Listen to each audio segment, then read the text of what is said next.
एक बार नैमिषारण्य के निवासी ऋषियों ने संसार के कल्याण के लिए सूत जी से पूछा, हे सूत, कराल काली काल में लोगों के बालक किस तरह दीर्घ आयु होंगे, सो कहिए। सूत जी बोले, जब द्वापर का अंत और कलयुग का आरंभ था, उसी समय बहुत सी शोकाकुल स्त्रियों ने आपस में सलाह की कि क्या इस कली में माता के जीवित रहते पुत्र मर जाएंगे। जब वे आपस में कुछ निर्णय नहीं कर सकी, तब गौतम जी के पास पूछने के लिए गई। जब उनके पास पहुंची तो उस समय गौतम जी आनंद के साथ बैठे थे। उनके सामने जाकर उन्होंने मस्तक झुकाकर प्रणाम किया। तदंतर स्त्रियों ने पूछा, हे प्रभु, इस कलयुग में लोगों के पुत्र किस तरह जीवित रहेंगे? इसके लिए कोई व्रत या तप हो तो कृपा करके बतलाइए। इस तरह उनकी बात सुनकर गौतम जी बोले, आपसे मैं वही बात कहूंगा जो मैंने पहले से सुन रखी है।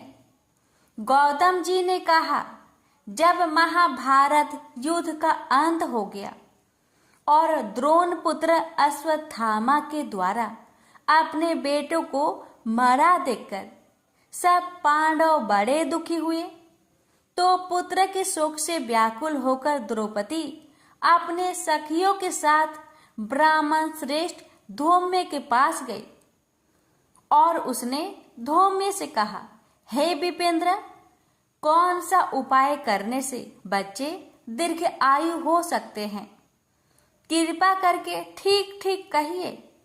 धौम्य बोले, सतयुग में सत्य वचन बोलने वाला, सत्यचरण करने वाला समदर्शी जिमुतवाहन नामक एक राजा था। एक बार वह अपनी स्त्री के साथ अपने ससुराल गया और वहीं रहने लगा। एक दिन आधी रात के समय पुत्र के शोक से व्याकुल कोई स्त्री रोने लगी, क्योंकि वह अपने बेटे के दर्शन से निराश हो चुकी थी। उसका पुत्र मर चुका था। वह रोती हुई कहती थी, हाय, मुझ बूढ़ी माता के सामने मेरा बेटा मरा जा रहा है। उसका रुदन सुनकर राजा जिमुतवाहन का तो मानो हृदय विदर्न हो गया। वह तत्काल उस स्त्री के पास गए और उससे पूछा, तुम्हारा बेटा कैसे मरा है? बूढ़ी ने कहा, गरुड़ प्रतिदिन आकर गांव के लड़कों को खा जाता है।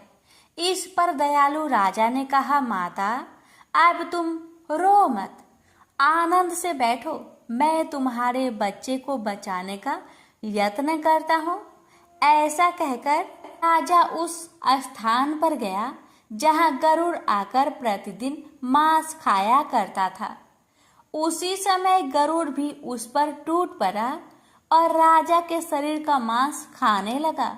जब अतिशय तेजस्वी गरुड़ ने राजा का बायां अंग खा लिया, तो झटपट राजा ने अपना दाहिना अंग फेरकर गरुड़ के सामने कर दिया। यह देखकर गरुड़ जी ने कहा, देव योनियों में तुम कौन हो? तुम मनुष्य तो नहीं जान पाते। अच्छा, अपना नाम, जन्म और कुल बताओ। पीड़ा से व्याकुल मन वाले राजा ने कहा, हे पक्षीराज, इस तरह के प्रश्न करना व्यर्थ है। तुम अपनी इच्छा भर मेरा मांस खाओ। यह सुनकर गरुड़ रुक गए और बड़े आदर से राजा के जन्म और कुल की बात पूछने लगे। राजा ने कहा, मेरी माता का नाम सभ्या और मेरे पिता का नाम शालिवाहन है। सूर्य वंश में मेरा जन्म हुआ है और जिमुतवाहन मेरा नाम है। राजा की दयालुता देखकर गरुड़ ने कहा, हे महाभाग, तुम्हारे मन में जो अभिलाषा हो वह वर मांगो।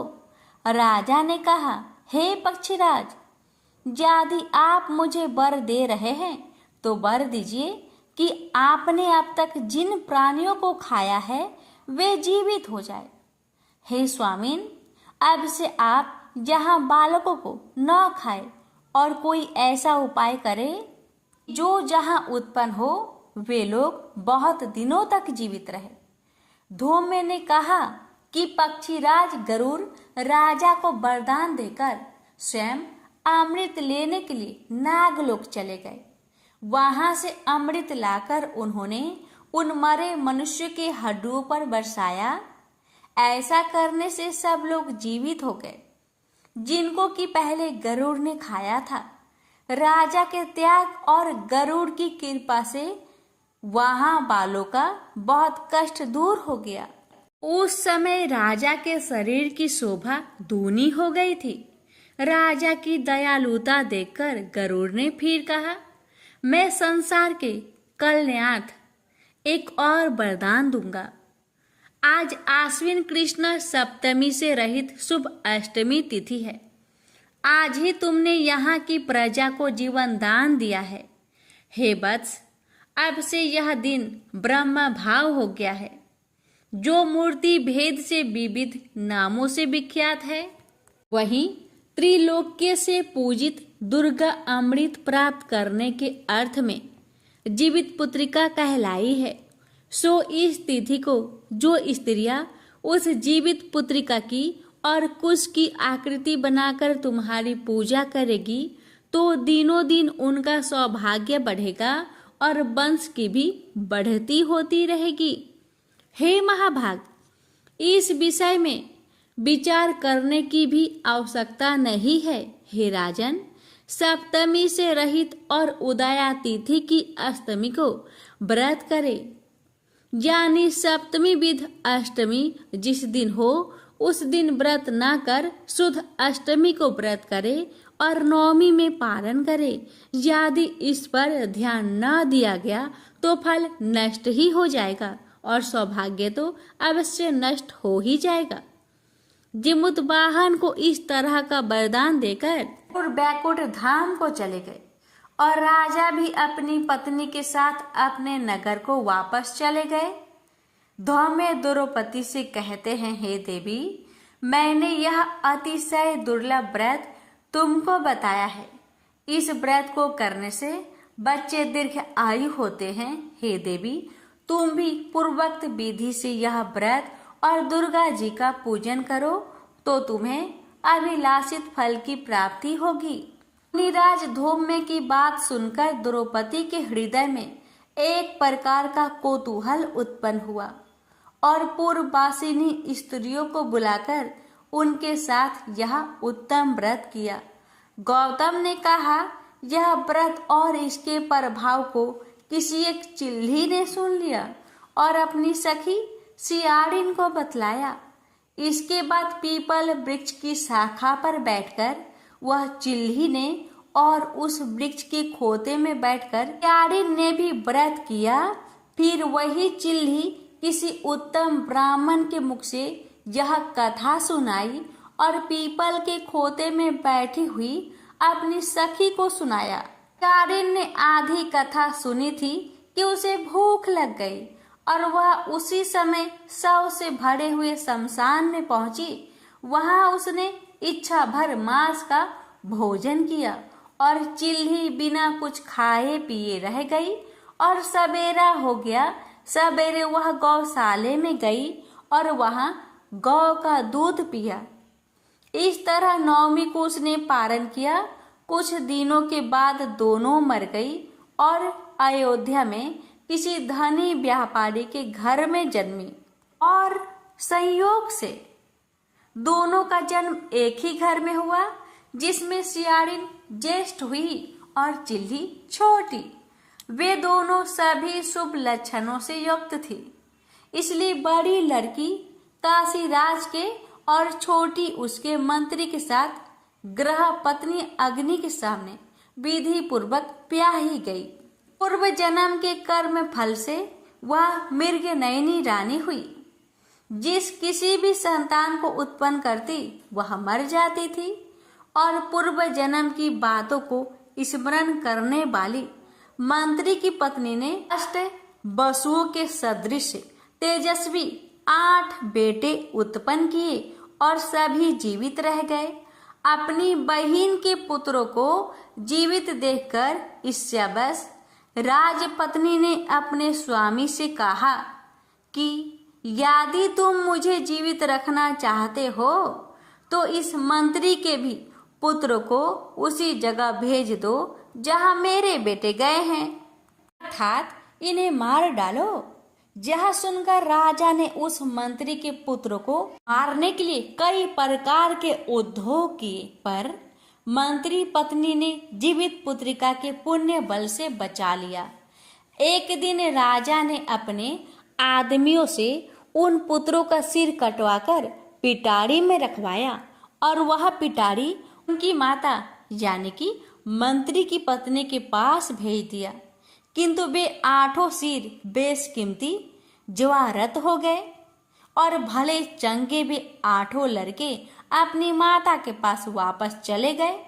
उनको जीवित देखकर राजपत्नी को बड़ा विस्मय हुआ। अंत में वह मंत्री की पत्नी के पास आई और उसने पूछा, बहन, तुमने कौन सा ऐसा पुण्य किया है जिससे बार बार मारे जाने पर भी तुम्हारे बेटे नहीं मरते? इस पर मंत्री की पत्नी ने कहा, पूर्व जन्म में मैं चिल्ली थी और तुम सियारिन, दोनों ने व्रत किया था। तुमने व्रत के नियमों का भली भांति पालन नहीं किया था और मैंने किया था। इसी दोष से हे बहन, तुम्हारे बेटे नहीं जीते। ओ राजरानी, अब भी तुम उस जीवित पुत्रिका व्रत को करो तो तुम्हारे बेटे दीर्घायु होंगे। मैं तुमसे सच सच कह रही हूँ। उसके कथा अनुसार रानी ने व्रत किया, तभी से उसके कई बेटे सुंदर और दीर्घायु होकर बड़े बड़े राजा हुए। सूत जी कहते हैं कि सब प्रकार का आनंद देने वाला मैंने यह दिव्य व्रत बतलाया।